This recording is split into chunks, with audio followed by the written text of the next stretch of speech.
마지막 절은 합독하도록 하겠습니다. 사도행전 1장 9절부터 11절입니다. 교독합니다.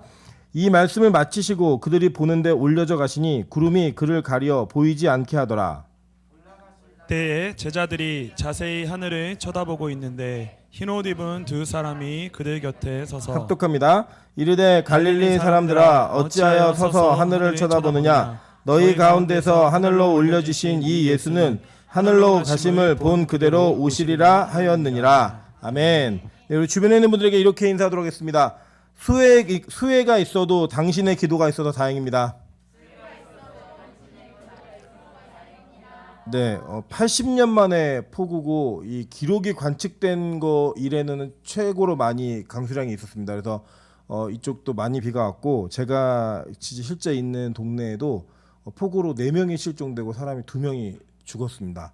이게 참 이렇게 자연재해가 참 무섭죠, 그죠? 하나님께서 한번 손대시면 우리가 인력으로는 막을 수 없는 이런 일들이 실제 있습니다. 그래서 저희가 이렇게 어려움이 당한 이웃들도 있고 많은 분들이 계신데 함께 기도하면서 또 나라와 민족이 이 어려운 가운데서 또 하나가 되어지는 모습으로 또 변화될 수 있는 계기가 될 수 있게 도와달라고 기도하셨으면 좋겠습니다. 네, 오늘은 사도행전 강해입니다. 1장 9절부터 11절까지 말씀을 가지고 하늘로 올려지다라는 제목으로 하나님 말씀 증거하도록 하겠습니다. 기독교인들이 예수 그리스도를 이해하고 전달할 때 빠지지 않게 전달하는 내용이 뭐냐면 바로 십자가입니다. 그래서 이 십자가는 원래 페르시아가 아주 극악무도한 죄인들을 처형할 때 썼던 사형의 방법이었는데 로마가 페르시아를 정복하면서 이 사형 제도를 그대로 가지고 들어왔고 이 가지고 들어온 제도가 너무나 좀 처참하고 참혹했기 때문에 아주 로마 시민권이 있는 사람에게는 이 형법을 적용하지 않았습니다.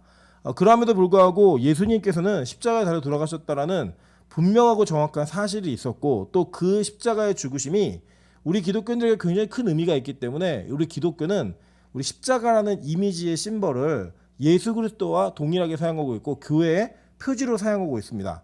여러분 우리 드라큘라나 이런 영화 같은 거 보시면 십자가를 비추면 귀신이 도망가고 이러잖아요. 어떤 그런 주술적 의미에서 이 십자가가 의미 있는 것이 아니라 이 십자가를 바라보면서 예수를 상기하게 하고 그 예수 그리스도가 어떤 분이신지를 이해할 수 있게 만드는 징표로서 우리가 그걸 이용하는 것이지 그 자체 능력 있는 게 아니에요. 걸고 다니면 사고 안 당하고 이런 거 절대 아닙니다.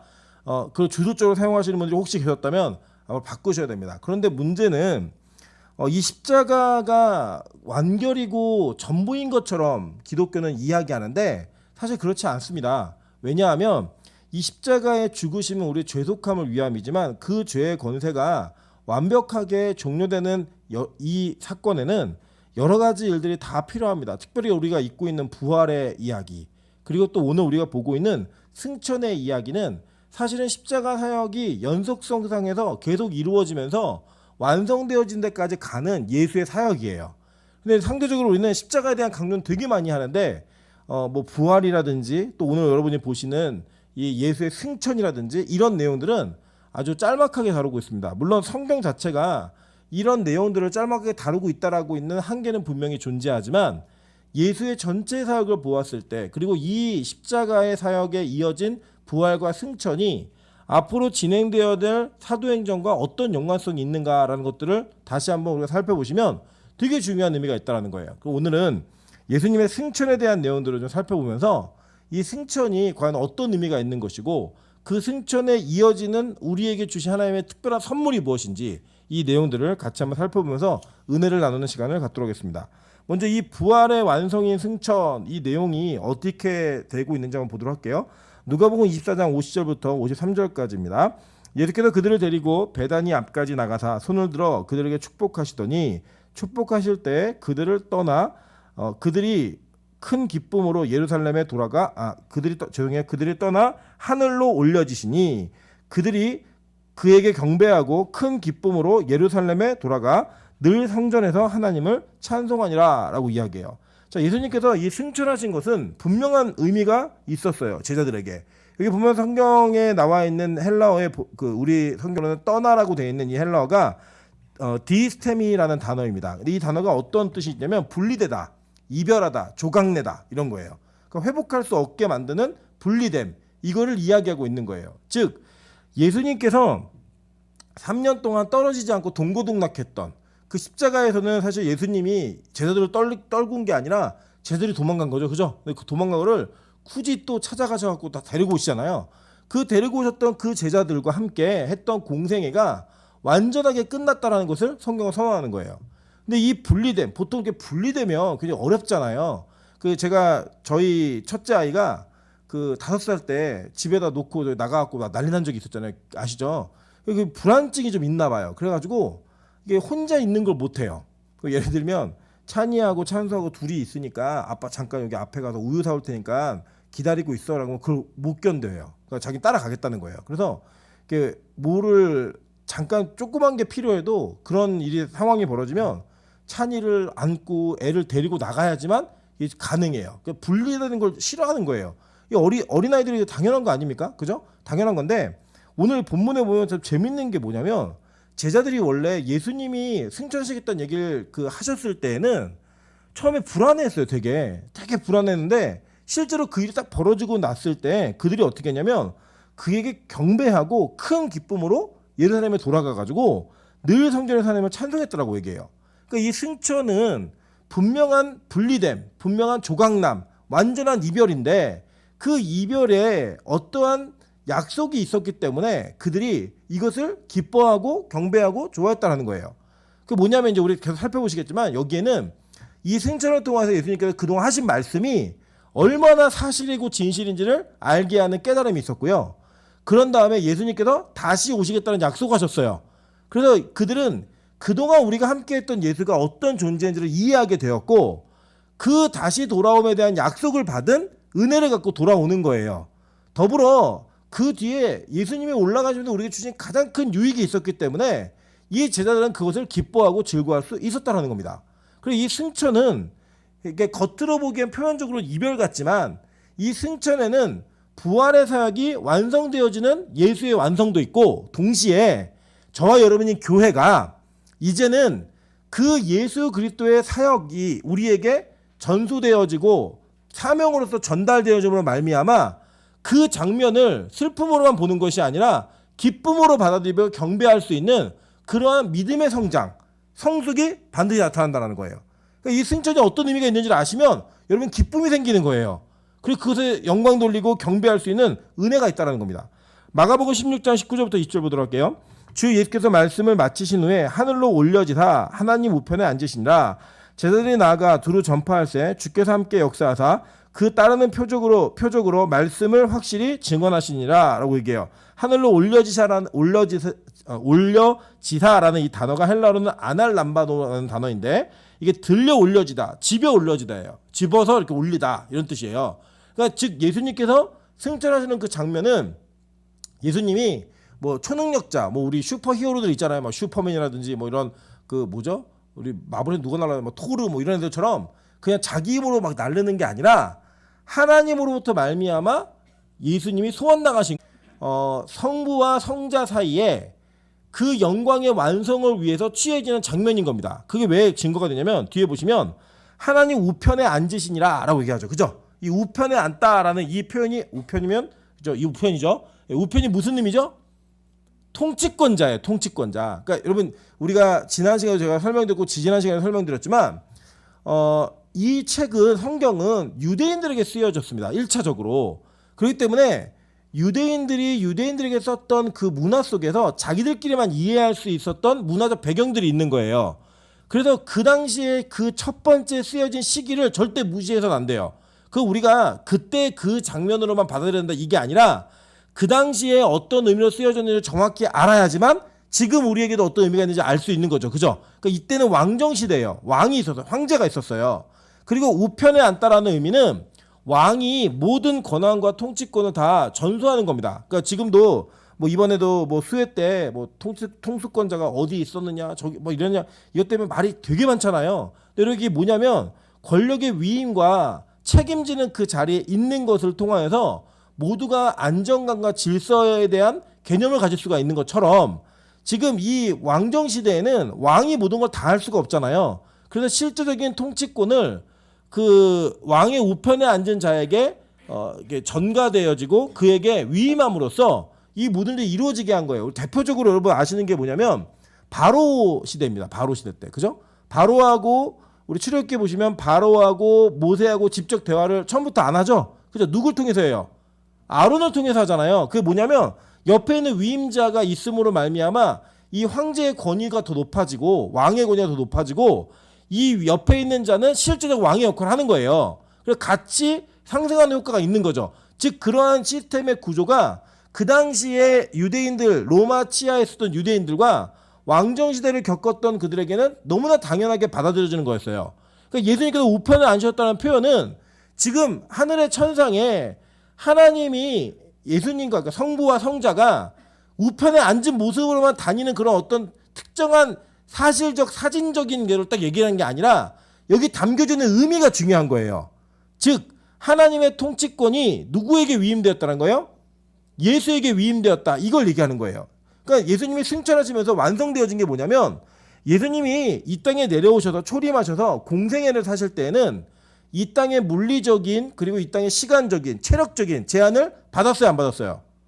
받았죠. 그리고 심지어는 피조물들에게 죽임까지 당하는 아주 약한 자리까지 내려갑니다. 그 성경에서 이거 신학적으로 이걸 예수의 비하라고 얘기해요. 비하.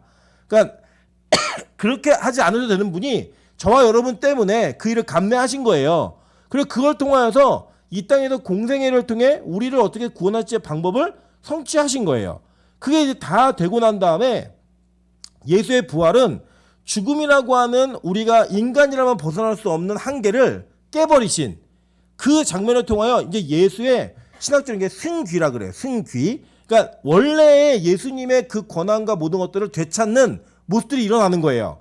그 중에 두 번째 절차, 부활의 두 번째 절차가 바로 승천인 거예요. 그리고 승천하셔서 어디에 앉으세요? 우편에 앉으심으로 말미암아 통치권을 다 회복하시는 거예요. 온 우주 만물에 대한 통치권을. 성경이 그걸 너무나 정확하고 분명하게 증거합니다. 여러분 이제 그 내용들 이어서 우리가 같이 한번 살펴보도록 할게요. 요한복음 6장 60절부터 62절입니다. 제자는 여럿이 듣고 말하되 이 말씀은 어렵도다. 누가 들을 수 있느냐 한데 예수께서 스스로 제자들이 이 말씀에 대하여 수군거리는 걸 줄 아시고 이르시되 이 말이 너희에게 걸림이 되느냐? 그러면 너희는 인자가 이전에 있던 곳으로 올라가는 것을 본다면 어떻게 하겠느냐라고 물으세요. 자, 이 장면은 오병이의 기적을 행하신 다음에 예수님께서 내가 생명의 떡이고 내 피가 너희의 참된 음료다. 이거를 쭉 얘기하신 거예요. 그래서 그 얘기를 쭉 하고 났더니 먹고 배부른 자들이 뭐라고 얘기하냐면 이 말씀이 너무 어렵다 해요. 근데 이 어렵다라는 헬라어가 스클레노스라는 단어인데 이건 뭐냐면 단단한 엄한 이런 거예요. 그러니까 어려운 게 못 알아듣겠다가 아니고 예를 들어 이런 겁니다. 제가 윤 장로님한테 장로님 저 5억만 빌려주시죠. 이렇게 하면 장로님이 이 단어를 못 들으셨을까요? 문장을? 들으시는 거죠. 그죠? 근데 이거 하기가 너무 어려우신 거죠. 그죠? 아니, 안 어려우신가요? 안 어려우시면 빌려주시면 감사한데 어쨌든 어려우시니까 이게 어렵다라는 이런 표현이 있잖아요. 네 말 듣기가 참 어려워. 이게 발음이 이상해서 어려운 거는 진짜 사운드가 안 들리는 건데 다 들렸음에도 불구하고 어렵다라는 표현을 할 때 그 표현이 바로 이 스클레노스라는 단어예요. 그러니까 이 제자들이 그 내용이 뭔지 다 알아들은 거예요. 이 사람들이 오병의 기적을 행한 이후에 예수님께서 말씀하신 생명의 떡의 의미가 무엇인지 영생의 떡이 무엇인지 다 알아들은 거예요. 근데 야, 그 말씀대로 살기 우리 너무 어려워. 이렇게 얘기하는 거예요. 그러면서 이들이 수군거렸습니다. 이 수군거렸다는 헬라어가 공기조라는 단어인데 이거 불편하다는 뜻이에요. 불평. 죄송해요. 이거 불편이 아니고 불평이에요. 평. 불평하다. 그리고 낮은 소리를 반대하는. 왜 그런 거 있잖아요. 야, 이것 좀 해. 그러면 중얼중얼 지가 아주 왜 내가 뭐 나보고 싶까 이런 거 있잖아요. 막 그런 식으로 이렇게 막 이렇게 구설구설 된 거 중얼중얼 대면서 막 불평하는 거 이런 거를 얘기하는 단어가 공기조라는 단어예요. 그러니까 야, 이거 어떻게 지켜? 어떻게 지켜 그거를 못 지켜 우리는. 그 어떻게 생명의 떡을 살아? 이 땅에 떡이 있어야지. 먹고 살아야지. 언제 기도하고 있고 언제 예수가 떡이. 야, 우리가 못 알았겠어. 이거 지키지 마. 불편해. 이 얘기 자하고 있는 거예요 지금 계속.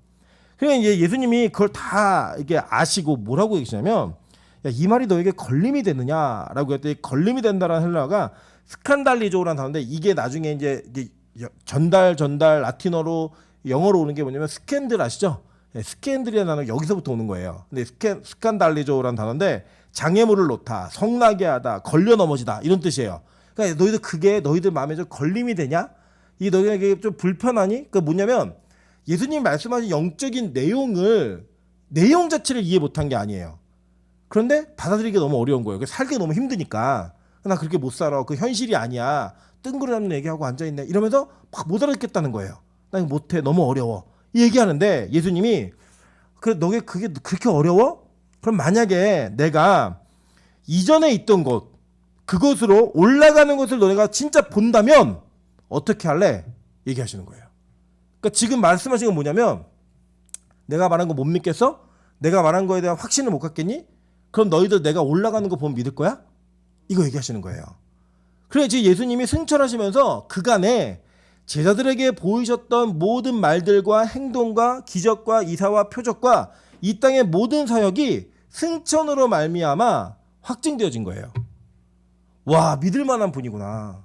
믿을 만한 분이구나. 그럼 뭐 예를 들어 이럴 수 있는 거죠. 뭐 우리 용성 형제가 제가 교회비들 다 갚겠습니다. 여러분에게 1억씩 나눠드리겠습니다. 이런 거 얘기한 거예요. 우리가 보면은 자기 집도 없고 자기 차도 없으면서 모든 걸 갚아준다 그래. 이러면 우리가 못 믿는 거죠. 맨날 말만 하고 이런데 갑자기 그럼 여러분 제 통장을 보시면 믿겠어요? 다 꺼냈는데 1조가 있는 거예요. 통장에. 와 그때 우리가 어떤 마음을 하겠어요? 우리 처녀들은 용성한테 뭐라 그래야 돼요? 여보 이래야죠. 그죠? 네, 그냥 바로 그런 상황인 거예요. 지금 예수님이 승천하시는 장면은 싹 올라가시면서 그간에 예수님께서 하셨던 모든 말들에 대한 확증을 보이시는 거예요. 너희들 그동안 못 믿었던 게 있었니? 너희들 그동안 너희들이 들었지만 지키기에는 나를 신뢰하기에는 부족한 일들이 있었다면 내가 승천하는 거 보면 믿을 수 있겠니? 그걸 보면서 알려주신 거예요. 그러니까 여러분 승천이 믿어지시는 분들은 예수님이 헛말하신 게 아니구나. 그동안 하셨던 모든 말들이 예수의 확증으로서 나타나는 승천 사역을 통하여 우리에게 믿음으로 쑥 들어와야 되는 거예요. 제대로 그게 믿어지니까 이제 돌아올 때는 예수님이 안 계신데도 기쁨으로 온 거예요. 와우 진짜 그분이었어. 진짜 하나님이셨어. 고백 다 했다니까요. 했는데도 불구하고 그 진정한 예수의 승천을 장면으로 보고 나니까 그게 확실히 믿어지는 거예요. 확실히. 이게 그런 유익이 있었기 때문에 이 부활의 완성이 승천이라고 제가 말씀을 드리는 거예요. 올라가시면서. 자 그럼 계속 볼게요. 요한복음 14장 12절입니다. 내가 진실로 너에게 이르노니 나를 믿는 자는 내가 하는 일을 그도 할 것이요 또한 그보다 큰 일도 하느니 이는 내가 아버지께로 감이라 라고 얘기해요. 이 승천은 아들이 아버지에게로 가는 이 장면인 거예요. 근데 이게 어떤 것과 관련이 있냐면 여러분 여러분이 제가 지난주에 설교할 때 이게 유대인들의 결혼의 문화가 이 사역 가운데 담겨져 있다고 얘기하죠. 하나님의 나라 뭐 이런 모든 것들이 그런 것들을 통해서 이해하는 것처럼 지금 이 장면은 신랑이 신부를 이렇게 찍어놓고 정혼을 해놓고 아버지께로 가는 거예요. 그럼 이제 언제 돌아와요? 결혼식을 하려고 데리러 올 때 돌아오는 거죠. 그 돌아오는 장면 속에 있는 내용으로 예수님이 우리에게 설명해주고 있는 거예요. 지금. 그러니까 유대인들은 이걸 들으면서 신랑이신 예수가 신부가 그 당시 유대인들이 신랑이 신부를 데리러 오기 전에 처소를 준비하는 가는 것처럼 예수님이 지금 아버지께로 가시는구나 이걸 이해하는 거죠. 그러니까 그걸 기다리는 게 너무 당연했던 거예요. 그들에게는 이런 문화가 지금 여기에 그들에 담겨져 가지고 예수님이 그들에게 가르치고 있는 장면이 나옵니다. 에베소서 1장 20절부터 22절 보도록 할게요. 그의 능력이 그리스도 안에서 역사하사 죽은 자들 가운데서 다시 살리시고 하늘에서 자기의 오른편에 앉히사 모든 통치와 권세와 능력과 주권과 이 세상뿐 아니라 오는 세상에 일컫는 모든 이름 위에 뛰어나게 하시고 또 만물을 그의 발 아래 복종하게 하시고 그를 만물 위에 교회의 머리로 삼으셨느니라. 아멘. 예수님의 승천이 이런 일들을 하겠다라는 거예요. 오른편에 올라 앉으심으로 말미암아 진짜 모든 통치와 주권, 권세 이 모든 것들이 능력 모든 것들이 다 예수께 다 집중되는 거예요. 그 집중됨으로 말미암아 오는 세상 지금까지 왔던 세상과 앞으로 올 모든 세상에서 그 이름이 어떻게 되는 거예요? 뛰어나게 하시고 모든 이름 위에 뛰어나게 하시고 그 통치권을 사용하셔갖고 모든 만물을 자기 발 아래 두시는 거예요. 그러면서 하는 게 뭔지 아세요? 교회의 머리가 되시는 거예요. 그리고 이제부터 이 성도라고 불려지는 모든 자들 저 여러분이 교회잖아요. 교회들은 다 그 머리 대신 예수의 지체가 되는 겁니다. 지체가 되는 겁니다. 그게 바로 성경이 오늘 이렇게 설명하고 있는 예수의 승천 가운데 일어나는 사역인 거예요. 즉 예수님께서는 부활하셔서 이 땅에서 약 50여일간 제자들에게 자기 몸을 보이셨고 그 보이신 이후 40여일간 보이셨고 40여일간 보이시면서 아직 여전히 이 땅에서 영광스러운 그 나라에서의 모습과 이 땅에서 존재하는 모습으로 겸하여서 이 땅에서 보여주셨어요. 그래서 제자들한테 뭐 같이 식사도 하셨고 옆구리 만져봐라 이거 해봐라 뭐 별거 다 하셨죠. 그죠? 그런데 이제 이 승천하시면서부터는 완전한 통치자로서 등극하는 거예요. 이걸 이제 우리는 어떻게 이해하면 좀 편하냐면 이렇게 이해하시면 될 것 같아요. 그 조선시대 때 보면 세자를 책봉하잖아요. 세자를 책봉하면 세자가 왕궁 안에서 교육을 받습니다. 그죠? 이제 왕이 되기 위한 제왕의 교육을 받고 그 제왕의 교육을 받으면서 점점 이제 왕이 연로해져 가면 이 세자의 권력이 세져야 약해져요. 세지죠. 그러면 이제 왕이 이제 그 죽거나 그렇게 되면은 이 세자는 왕자리에 올라가서 왕권을 다 소유하게 되죠. 예, 그런 것과 비슷하게 보시면 되는 거예요. 그간에 예수님이 이 땅의 공생애를 세자처럼 사신 거예요. 왕이 될 뿐이에요. 그분은 예, 이미 왕이셨지만 이제 똑같은 비유는 아니에요. 왜냐면 여러분 제가 이제 이거는 오해가 없으시도록 설명을 드리면 성부, 성자, 성령의 관계성은요 인간 세계에 존재하는 관계가 아니에요. 그래서 뭐 어떤 방식으로 설명하든 완전하게 설명할 수 없어요. 그리고 이게 삼위일체야 라는 명제를 가지고 비유를 드시잖아요. 다 이단이에요. 뭐 예를 들면 여러분 뭐 이런 거 있잖아요. 뭐 아버지가 집에서는 아빠고 할머니한테 가면 아들이고 회사 가면 부장이고 이런 것처럼 삼위일체를 설명하시면 이거 이단이에요. 예, 물이 있는데 얼면은 얼음이고 뭐 끓이면 기체가 되고 그냥 상온에서 액체를 있고 이렇게 설명해도 이단이에요. 그러니까 이 삼위일체 개념은 인간의 관계성을 가지고 설명 안 할 수 없는 거예요. 그래서 제가 이제 이 세자에게 뭐 이런 거 한 거는 그냥 여러분이 이해하시기 편하게 그냥 한 가지 발판을 놔드리는 것 뿐이지 꼭 그렇다는 게 아니에요. 하나님 죽었으니까 예수님이 등극한 이런 게 아니잖아요. 하나님과 예수님 공존하시는 분인데 그 통치권을 맡기시는 그 장면이 이렇게 성경에 표현이 되어 있어요. 우리 그렇게 이해하시면 된다고. 그래서 부활하신 이후에 승천하시면서 이게 완전한 시간 속에서 이루어지는 완성이 되어지는 거예요. 지금도 그렇게 하고 계신 거예요. 예수님은 이 땅 가운데서 어디 계시냐? 주님 우편에 앉아 계세요. 뭐 예를 들면 뭐 내가 어디 있어 그러면 내 마음속에 이렇게 연인끼리 하는 그런 것처럼 뭐 예수님 내 마음속에 계시다. 이것도 맞지만 성경의 표현은 분명히 예수님께서 보좌 우편에 앉으심으로 말미암아 모든 주권, 통치권, 능력 이런 것들이 다 예수에게 위임되었다라고 성경 우리에게 얘기하고 있어요. 그리고 그 예수가 우리의 뭐래요? 머리래요. 그의 머린 거예요. 그러니까 우리도 역시 이 땅에서 세자처럼 하는 거예요. 세자처럼. 우리 그 나라 가서 그 모든 왕권을 같이 누리며 통치하게 될 자들이기 때문에 그 내용을 성경을 설명하는 겁니다. 이게 승천과 아주 밀접한 연관이 있는 거예요. 네, 다른 게 아니고. 에베소 4장 8절부터 10절입니다. 그러므로 이르기를 그가 위로 올라가실 때 사로잡혔던 자를 사로잡으시고 사람들에게 선물을 주셨다 하였도다. 올라가셨다 하였은즉 땅 아래 낮은 곳으로 내리셨던 것이 아니면 무엇이냐. 내리셨던 그가 곧 하늘 위에 오르신 자니 이는 만물을 충만하게 하려 하심이라 라고 얘기해요. 만물을 충만하게 하려고 올라가셨다는 겁니다. 계속 볼게요. 디모데전서 3장 16절입니다. 크도다 경건의 비밀이여 그렇지 않다는 이 없도다. 그는 육신으로 나타낸 바 되시고 영으로 의롭다 하심을 받으시고 천사들에게 보이시고 만국에서 전파되시고 세상에서 믿음 받으시고 영광 가운데서 올려지셨느니라 라고 얘기해요. 그러니까 즉 바울 사도도 이게 에베소서 디모데전서 바울이 쓴 거잖아요. 바울도 예수님의 승천에 대해서 자꾸 얘기를 하고 설명을 해주고 있어요. 그게 어떤 관계 속에 이루어졌냐. 예수님이 영광 가운데 올라가셨다는 거예요. 온전한 영광을 다 받으신 거예요. 이 장면이. 그리고 지금 그것을 통하여서 예수님은 우리 가운데에서 온 우주 만물을 충만하게 하시는 일들을 완성하시기 위해 올라가셨다는 거예요. 그게 이제 이 승천하고 아주 관계 있는 내용들입니다. 히브리서 1장 3절 보도록 하겠습니다. 이는 하나님의 영광의 광채시요 그 본체의 형상이시라. 그의 능력의 말씀으로 만물을 붙드시며 죄를 정결하게 하는 일을 하시고 높은 곳에 계신 지극히 크신 이의 우편에 앉으셨느니라 라고 얘기해요. 그러니까 본체의 형상이라고 얘기하죠. 그러니까 우리가 하나님의 형상으로 창조되었다라고 할 때 우리 형상은 누구 형상과 같은 거예요? 예수의 형상이에요. 우리의 형상이. 그래서 삼위일체 하나님 중에 인간의 눈으로 보면서 만질 수 있고 대화할 수 있는 존재 누구예요? 성자이신 예수예요. 그러니까 구약에 뭐 아브라함이 그랬던 야곱이 그랬던 만나서 상대방을 하나님이라고 얘기했던 그 모든 일은 삼위일체 하나님 중에 성자의 사역이었어요. 성자의 사역.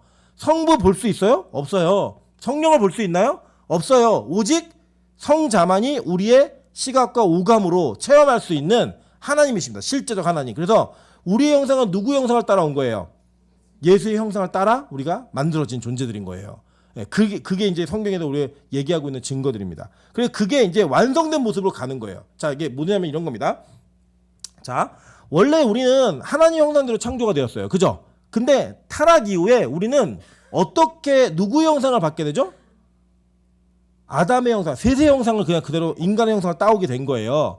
그런데 우리 그게 나중에 그래도 여러분이 어떤 일이 벌어지냐면 늙어요. 예. 그게 죄의 결과예요. 늙어요. 그래도 어쩔 수 없어요. 저도 안 늙는 줄 알았더니 늙어요. 예. 제가 사실 새치가 없거든요. 새치가. 근데 제가 저 코털에 제가 새치가 나기 시작했어요. 되게 신기했어요. 이게 막 뽑고 싶고. 근데 이제 이게 나중에 더 날 거거든요. 막 머리도 하얘지고 어쩔 수 없어요. 그거는. 그런 일들이 왜 일어났냐? 죄의 결과예요. 그런데 우리가 예수님이 다시 이 땅에 오시면서 우리에게 재림의 역사를 이루실 때는요, 우리가 그 형상이 완전하게 회복된 모습으로 올라가요. 그럼 어떤 모습이냐? 가장 아름답고 영광스러운 모습이에요. 네. 그리고 이게 어떤 모습일지 상상도 할 수 없는 모습으로 올라가는 거예요. 근데 분명한 건 뭐냐면 알아볼 수 있어요. 김희연 집사 천국 왔구나. 알아볼 수 있어요. 네. 오늘 하얀 옷을 입고 왔는데 흰 옷 입고 올라왔구나. 까만 옷 입은 용성이 못 오나? 뭐 이거 아니에요, 이거는. 그러나 우리가 용성이가 왔는지 안 왔는지 천국에서 알아볼 수 있다, 없다? 있어요. 분명하게 있어요. 그래서 계속 띄어지는 부분도 있고 또 새롭게 변화되는 부분도 있는 거예요. 그런데 중요한 건 뭐냐면 그게 완전하게 회복되는 것을 누가 먼저 보이셨냐? 예수께서 먼저 보여주시는 거예요. 샘플로 너희도 이렇게 될 거야. 그래서 부활의 첫 열매라고 얘기하는 그 첫 열매가 예수가 되었고, 여러분은 우리가 몇억 번째 열매일지 몰라요. 시대 역사 속으로 따지면 열매 품번이 있는 거죠. 품번이. 우리가 뭐 예를 들면 과일 같은 거 하면 정말 이렇게 그 자기가 농장에서 직접 한 거는 품번 붙여서 팔잖아. 이렇게. 그것처럼 우리가 다 열매가 되는 거예요. 그 열매가. 그 형상 회복이 될 때 우리는 예수와 같은 형상의 모습으로 회복이 되어집니다. 그걸 신학적으로 뭐라고 표현하면 영화라고 얘기해요. 그리고 그렇게 닮아가는 이 땅에서의 모습은요, 성화라고 얘기하는 거예요. 그 성화의 끝이 영화인 거예요. 예, 이해되시죠? 무슨 말인지. 그런 형상의 회복이 나타난다는 거예요. 그래서 보면 히브리서 4장 14절에도 얘기해요. 그러므로 우리에게 큰 대제사장이 계시니 승천하신 이 곧 하나님의 아들 예수시라. 우리가 믿는 도리를 굳게 잡을지어다. 라고 얘기해요. 그러니까 이거 승천하신 거 너희 믿으면 우리가 믿고 있는 모든 게 다 사실이라는 거예요. 우리가 믿는 예수도 역시 하나님의 아들이라는 거예요. 굳게 잡으라는 거예요. 굳게. 흔들리지 말고. 그래서 여러분 승천을 믿는 것은요, 여러분의 믿음을 확고하게 만듭니다. 왜냐하면 예수님이 그냥 공중에 떠갖고 슈퍼맨처럼 다른 데로 슉 날아간 장소 이동을 한 게 아니라 차원이 다른 곳으로 가셨어요. 거기 어디야? 천국이 천국. 근데 그 천국은 어떤 상태를 얘기하는 게 아니라 실제 존재하는 곳이에요. 왜냐하면 성경은요, 자꾸 이게 성경의 표현을 보면 이 땅과 하늘을 이야기할 때 땅이 실제면 하늘도 실제여야 돼요. 그죠? 그러니까 천국의 개념으로서 하늘을 얘기할 때는 땅과 비교해서 얘기하는 성경들이 되게 많아요. 즉 이게 실제면 위에도 실제여야죠. 그죠? 여기 장소예요. 장소. 예수님이 이 얘기를 정확하고 분명하게 하십니다. 요한복음 14장 1절부터 6절입니다. 너희는 마음에 근심하지 말라. 하나님을 믿으니 또 나를 믿으라. 내 아버지 집에 거할 곳이 많도다. 그렇지 않으면 너희에게 일렀으리라. 내가 너희를 위하여 거처를 예비하러 가노니. 이 거처가 영어 성경에는 맨션이라고 되어 있어요. 맨션. 여러분 맨션 아시죠? 예. 사는 집, 실제 존재하는 곳이에요. 그래서 여러분 천국은 상상 속에서 우리가 예수 믿고 죽으면 행복하게 죽는 거야. 뭐 행복하게 영원히 살 수 있는 그런 존재 상태를 얘기하는 거야. 그거 다 속임수의 거짓말이에요. 진짜는 뭐냐? 우리는요, 진짜 천국이 있어요. 딛고 사는 곳이 있다고. 여러분 이게 사는 게 실제잖아요. 이렇게 땅을 딛고 사는 게 실제잖아요. 그런 곳이 있다고요. 여러분 제가 오늘 우리 다음 주 금요일 날 조시영 목사님이 금요철야 때 교회 오셔서 설교하실 거예요. 오늘 낮에 제가 조시영 목사님이 그 처음으로 세빈이의 투병부터 그 투병의 모든 과정들을 일일이 다 이렇게 설명하시는데, 제가 이제 금요일 날 저희 또 드려야 되기 때문에 자세히는 설명 안 드리지만, 그 설교의 내용이 뭐였냐면 세빈이의 죽음을 통해서 그 세빈이가 천국을 준비하고 죽는 그 죽음을 통해서 그곳이 실제하고 있다라고 하는 것을 주변에 있는 모든 사람들에게 다 알렸어요. 그걸 다 느끼게 했어요. 예수 믿는 사람은 더 확신을 갖게 했고, 불신자들은 그 죽음을 보며 진짜 천국이 있구나라는 그 충격 때문에 예수님을 영접하는 일들이 벌어지고 이런 일이 벌어졌어요.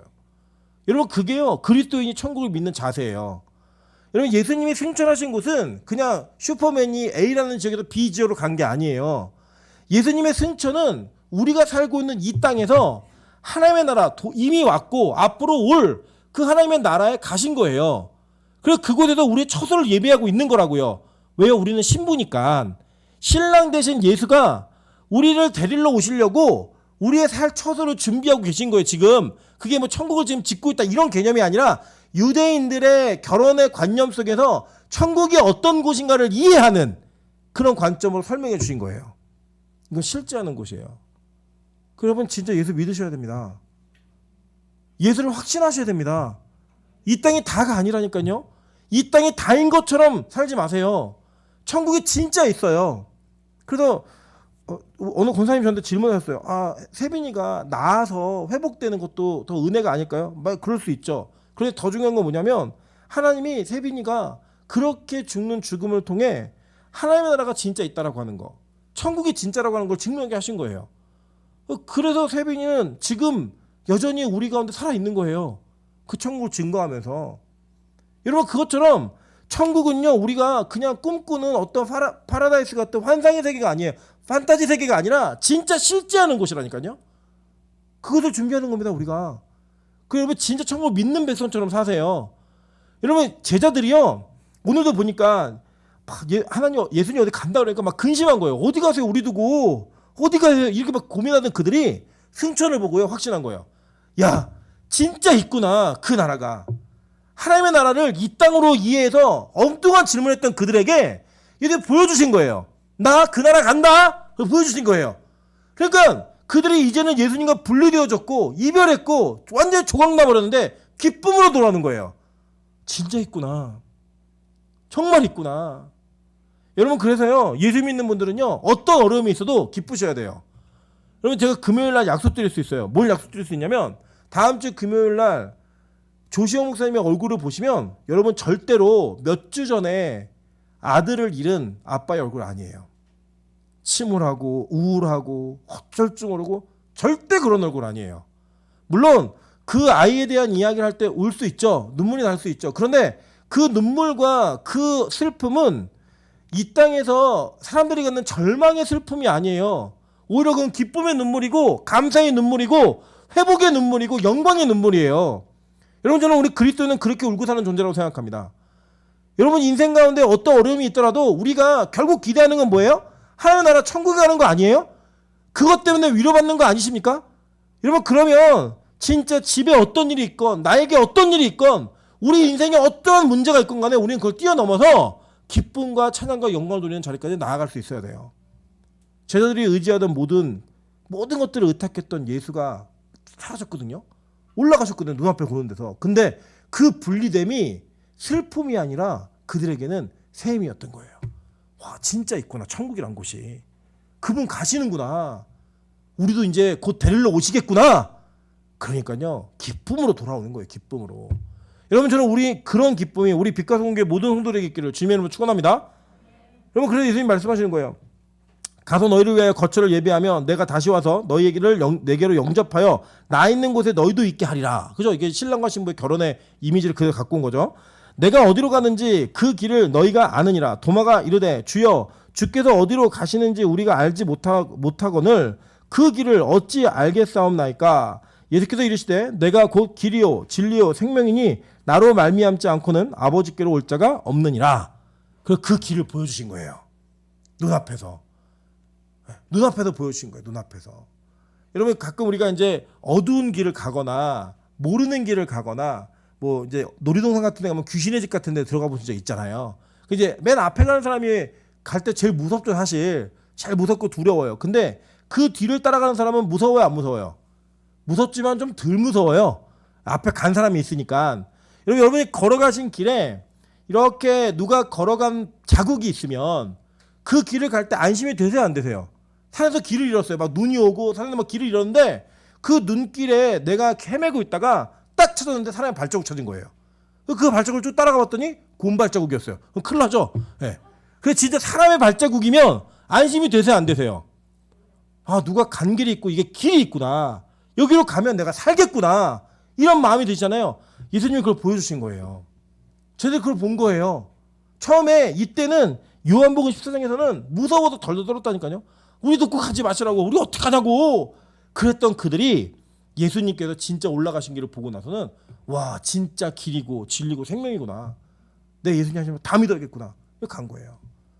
그래서 여러분 성경에서는요. 진짜 이 천국을 실제적 장소로 우리에게 설명해 주고 있어요. 신명기 30장 12절도 마찬가지입니다. 하늘에 있는 것이 아니니 내가 이르기를 누가 우리를 위하여 하늘에 올라가 그의 명령을 우리에게로 가지고 와서 우리에게 들려 행하게 하랴 할 것이 아니요. 이게 예수님에 대한 예언이거든요. 신명기에 시편 139편 7절부터 8절입니다.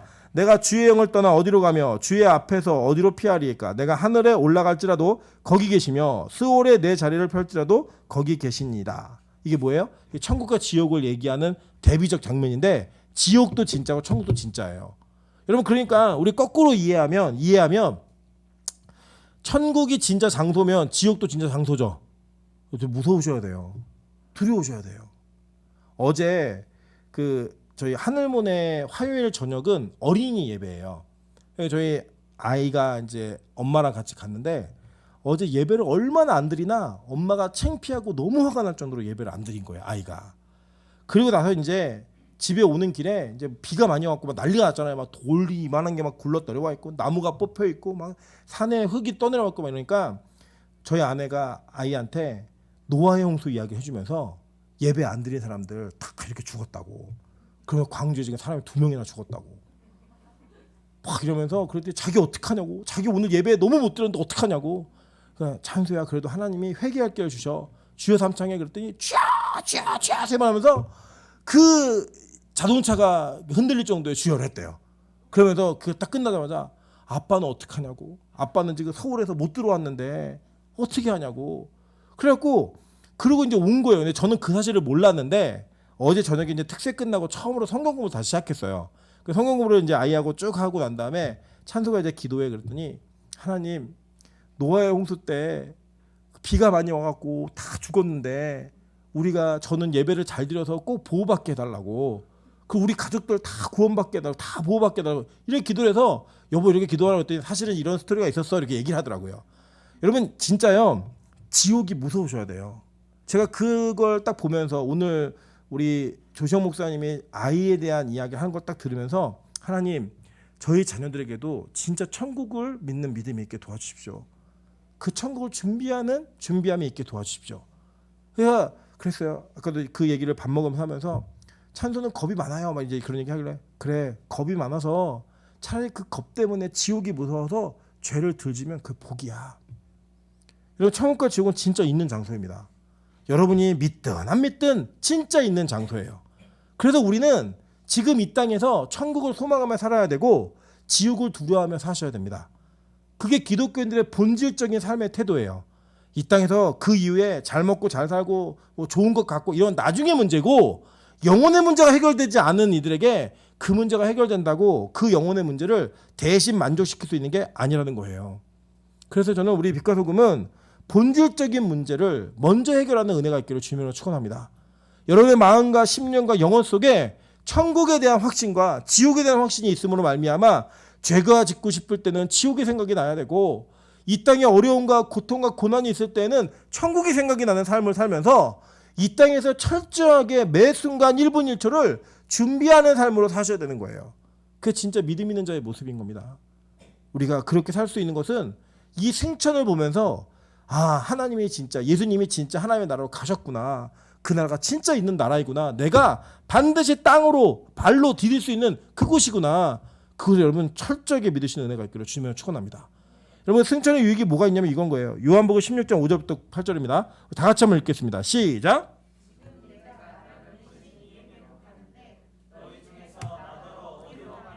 묻는 자가 없고 도리어 내가 이 말을 함으로 너희 마음에 근심이 가득하였도다. 그러나 내가 너희에게 실상을 말하노니 내가 떠나가는 것이 너희에게 유익이라. 내가 떠나가지 아니하면 보혜사가 너희에게로 오시지 아니할 것이요 가면 내가 그를 너희에게로 보내리니 그가 와서 죄에 대하여 의에 대하여 심판에 대하여 세상을 책망하시리라. 아멘.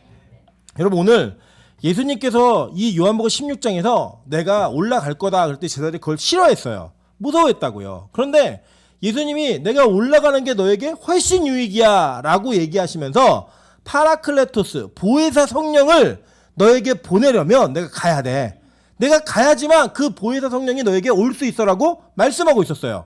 그리고 이 사도행전은 그 예수님이 말씀하신 요한복음의 증언을 따라 그대로 쓰여진 거예요. 이 승천이 있은 이후에 뭐가 있는 거예요? 오순절 다락방의 성령. 사도행전 2장인 거예요. 그래서 여러분 이것은 예수님의 승천은 저와 여러분이 지금 오늘 우리에게 오는 성령이 실제하고 있고 그 성령이 진짜 우리에게 온다라는 확신을 가질 수 있는 절대적 사건이라는 겁니다. 이 승천이 신학적으로 분량이 작다고 이게 중요하지 않은 게 아니라 신학적으로 너무나 중요한 사건인 거예요. 왜냐? 예수님의 승천은 저 여러분이 지금 우리 마음에 내주하고 계시는 성령을 받는 데 있어서 필수적인 요소였기 때문이에요. 그 일이 일어나야지만 우리에게 그 성령이 임재하는 거예요. 여러분에게 성령이 왔다, 성령이 임했다라고 얘기할 수 있는 것은 예수의 승천이 전제된 거라고요. 그래서 예수에 대한 믿음이 더욱더 견고해지는 겁니다. 그래서 이 성령은 예수와 무관할 수가 없어요. 예수님이 여러분이 잘 기억하세요. 앞으로도 이 땅에서 성령의 사역이라고 하면서 여러 가지 일들을 행하는 거짓 선자들이 진짜 많을 거예요. 그분들이 뭘 할 수 있겠느냐? 보면은 진짜 아말감이 금리로 바뀌고 구름이 막 나타나고 별의별 일이 다 일어날 거예요. 여러분 명심하십시오. 그렇게 어떤 일, 실제로 그 일들을 하는 것을 여러분이 현장에서 본다 할지라도 그것이 예수의 사역과 연관이 없고 예수의 영광과는 연관이 없다. 다 거짓 선자들이에요. 성령은 예수의 승천을 시작으로 우리에게 오신 거예요. 맞죠? 그 약속이 이루어진 거라고요. 누구 대신에 오신 거예요? 예수님 대신에 오신 거라고요. 그래서 그분이 하시는 일이 뭐예요? 예수를 증언하게 하는 거예요. 여러분 우리 교회에서 앞으로 병이 낫는 사람이 있을까 없을까요? 있겠죠. 근데 그 병이 나은 사람을 보면서 그 병 나은 사람을 증거하는 설교나 그 병 나은 사람에게 집중하게 만드는 간증은 제대로 된 거야 아니에요? 아니라고요. 여러분 혹시 여러분이 병이 났잖아요. 여러분이 그 주인공이 될 수 있잖아요. 그죠?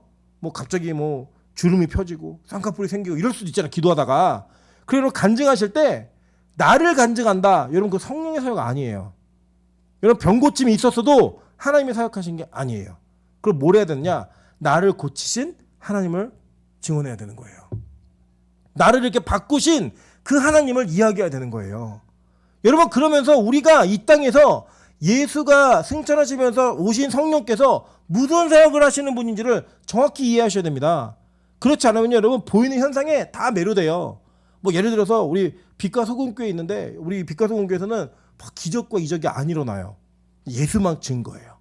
근데 옆에 빛과 어둠 교회가 있는데 그 교회 가면 안진뱅이가 일어나고 맹인이 눈을 뜨고 이런 일이 벌어진대요. 그럼 우리 명수 형제가 옮길까 안 옮길까 교회를? 모르죠 그거는. 지금 안 옮긴다 그래도 실제 그런 일이 벌어졌다 그러면 여러분 모르는 일이에요 그거. 근데 여러분 명심하시라고요. 그게 다가 아니에요. 성령의 사역은 그게 아니라고요. 성령께서는 거룩한 영입니다. 그리고 그 성령은 우리로 하여금 예수님이 대신해서 우리에게 보내신 영이에요. 그래서 반드시 예수를 기억하게 만들고 예수를 증거하게 만들고 예수님께 영광을 돌리게 만들게 되어 있어요. 진짜 성령의 사역은 그런 사역이라는 거예요. 절대 잊으시면 안 됩니다. 3개 남았으니까 할게요.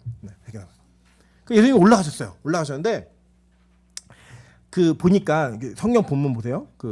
10절 올라가실 때 제자들이 자세히 하늘을 쳐다보고 있는데 흰옷 입은 두 사람이 그들 곁에 서서 이렇게 얘기해요. 그죠? 뭐라고 얘기했냐면 너네 왜 하늘 보고 있어? 그분이 올라간 그대로 다시 오실 거야. 이렇게 얘기했어요. 그런데 이제 다음 주는 재림이에요. 재림. 예. 올라가신 그대로 다시 오실 거야. 이렇게 얘기했는데 여기 흰 옷 입은 몇 사람이요? 두 사람이 있었어요. 근데 이게 뭐의 표징이냐면 예수님이 두 천사와 같이 있다라고 하는 것. 그 두 천사가 지금 예수님 호위하고 있었던 거예요. 계속. 이거는요. 이미 구약 때부터 예수를 예표할 때 썼던 방식이에요. 창세기 19장 1절 보도록 하겠습니다. 저녁 때 그 두 천사가 소돔에 이르니 마침 롯이 소돔 성문에 앉아 있다가 그들을 보고 일어나 영접하고 땅에 엎드려 절하며 라고 얘기해요. 자, 이 18장이 뭐냐면 18장이 나그네 세 사람이 오는 걸 보고 아브라함이 낮잠을 자다가 벌떡 일어나가지고 급히 음식을 해가지고 대접을 해요. 그랬더니 소돔과 고모라가 너무 악하다는 얘기를 들었고 내가 진짜 보러 왔어 얘기했더니 이제 아브라함이 그도 증언하는 거예요. 이제 그 밥을 먹으면서 이제 너 아들 낳을 거야. 명년에 너 아들 낳을 거야. 근데 막 사라가 속으로 웃죠. 내가 나이가 몇 살인데 지금 아들을 낳니? 뭐 이러면 웃으니까 너 웃었지? 그러니까 안 웃었어요. 너 웃었어. 그 이름이 이삭이 돼요. 웃음이란 뜻이에요. 이삭 자체 이름이. 그런 다음에 소돔과 고모라에 대한 얘기를 하니까 소돔과 고모라 얘기할 때 아브라함이 여러분 중부 아시죠? 거기 50명 있으면 어떻게 하실 거예요? 의인이 50명 있으면 어떻게 하실 거예요? 45명 있으면 어떻게 하실 거예요? 이거 막 묻는 거 있잖아요. 그 장면에 아브라함이 대화를 나눈 사람은 여호와였어요. 그리고 3명이 왔어요. 그리고 하나님은 그 여호와는 계속 아브라함과 대화를 나누시고 천사 둘만 소돔과 고모라를 보내요. 이 천사 둘이 가가지고 롯의 집에 들어갔더니 막 상관할 테니 끌어내라 막 이래갖고 딸들 내줄게 뭐 이거 하는 장면 있잖아요. 눈 멀게 하고 그 장면에 이 장면이 출발한 게 19장이에요. 그러니까 두 천사가 누굴 호위하고 왔어요? 여호와를 호위하고 왔는데 아브라함과 같이 밥을 먹어요. 대화를 나눴어요. 그래서 막 이야기하고 이게 누구의 예표예요? 성자이신 예수 그리스도를 그대로 얘기하는 거예요. 그래서 실제로 이 요한복음 20장 11절부터 12절 보면 예수님께서 부활하실 때에도 이 두 천사가 있었어요. 마리아는 무덤 밖에 서서 울고 있더니 울면서 구부려 무덤 안을 들여다보니 흰옷 입은 두 천사가라고 얘기해요. 그죠? 그리고 저기 누가복음에도 보면요. 안식 후 첫날 새벽에 이 여자들이 그 준비한 향품을 가지고 무덤에 가서 돌이 무덤에서 굴려 옮겨진 것을 보고 들어가니 주 예수의 시체가 보이지 아니하더라. 이로 인하여 근심할 때 문득 찬란한 옷을 입은 두 사람이 곁에 섰는지라라고 얘기해요. 그러니까 즉 이 승천하신 예수가 하나님이시라는 거를 구약부터 힌트를 줘놓고 예수님이 승천하시는 장면 속에 두 천사가 그걸 증언해 주는 거예요. 오늘. 그러니까 여러분 보세요. 예수님이 부를 수 있는 영이잖아요. 천사는. 얼마나 많겠어요. 천군 천사가. 근데 굳이 두 명을 데리고 다니는 이유도 없잖아요. 멋있으려면 어떻게 해야 돼요? 수십 명 막 놓고 수백 명 천사 수백 명 불러다가 너희들 내가 올라갈 때 빵빠레 불어 막 그러면서 막 꽃가루 뿌리면서 올라갈 수 있잖아요. 근데 예수님은 구약에 예표되어진 그 모습을 그대로 실현하면서 자신이 하나님이심을 증언하고 올라가시는 거예요. 그래서 그 두 사람이 같이 제자들에게 쳐다보고 있는데 왜 이렇게 풍선 우리 왜 애들이 헬륨 풍선 놓치면 위로 이렇게 쭉 올라가잖아요. 그렇게 쭉 쳐다보듯이 예수님 계속 쳐다보고 있는데 흰옷 입은 두 천사가 니네 뭐 보고 있니? 왜 계속 하늘 쳐다봐? 예수님 너희 본데 다시 오실 거야. 이 얘기를 증언하면서 두 천사 딱 이미지가 탁 맞아 들어가는 거죠. 그래서 예수님은 이 승천을 통하여서 자신이 하나님이심을 우리에게 증명하셨어요. 네. 여러분 그래서 이 승천의 사건은요 그냥 예수님 올라갔네 여기서 끝나는 사건이 아니라 이렇게 신학적으로 깊은 의미가 있는 사건이에요. 그리고 이 사건은 앞으로 무엇을 기대하게 만드냐면 자 보세요. 이전에 했던 말 예수님이 하나님의 아들이라는 증거 예수님이 하나님이시라는 증거를 이 승천을 통해 예수님은 보여주셨어요. 그죠? 그런데 이 이후에 일어난 일은 뭐냐면 내가 올라가면 내가 성령을 보낼 거야. 그죠? 보혜사를 보낼 거야. 그리고 그것은 지금 저와 여러분에게도 동일하게 유효한 일인 거예요. 이 승천의 사건을 통해 우리는 성경에 쓰이는 모든 말들을 믿을 수 있는 신뢰감이 생기셔야 돼요. 진짜 예수님 하나님의 아들이시구나. 그분 하나님이시구나. 그리고 그 승천을 통해 보내시겠다고 하신 그 성령이 여러분에게 온다 안 온다? 온다. 반드시 온다예요. 여러분이 예수를 믿는 믿음이 있으면. 그 믿음은 성령으로 이루어지는 거지만 그 성령의 존재를 확인하고 실제함과 내주함을 느낄 수 있는 그 단계까지 이르는 데까지 있어서 반드시 여러분 이게 있어야 돼요. 그래야 바뀌거든요. 여러분 제자들에게 이 이후에 우리 사도행전 2장으로 넘어가면 오순절 다락방에 성령이 임재를 합니다. 그리고 그들은 완전한 새 사람이 돼요. 완전한 새 사람. 여러분 여기 앉아 계신 분들은 교회 안 나가는 거 이제 찝찝한 분들이시죠, 그죠? 교회를 안 나가면 왠지 찝찝하고 내가 예수를 안 믿는다고 얘기를 뱉으면 어마어마한 저항과 재앙과 저주와 뭐 이런 게 올 것 같고 이런 느낌이 있는 분들이에요. 우리 어차피 죽을 때까지 그렇게 사셔야 돼요. 너무 죄송한 이야기지만 그렇다면 이왕이면 좀 제자들처럼 멋지게 예수 믿고 죽으면 안 될까요? 좀 제자들처럼 멋지게 신앙생활하면서 이 땅에서 새하늘과 새 땅을 기다리며 사시면 안 될까요? 그걸 위해서는요, 그 보혜사 성령이 우리에게 강력하게 임재해 주셔야 돼요.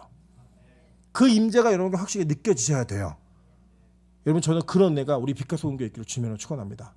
하늘에 올라가신, 하늘로 올려지신 그 예수가 우리에게 약속하신 것들이, 그리고 말씀하신 것들이 다 이루어지는 은혜가 있기를 주님의 이름으로 축원합니다. 자, 저 찬양으로 기도하겠습니다. 모든 이름 위에 뛰어난 이름, 이 찬양을 부르면서 올라가신 그분이 하나님의 아들이시고 하나님이시고 또 나에게 성령을 보내실 분이시라는 걸 믿으면서 우리 기도하는 마음으로 찬양하도록 하겠습니다.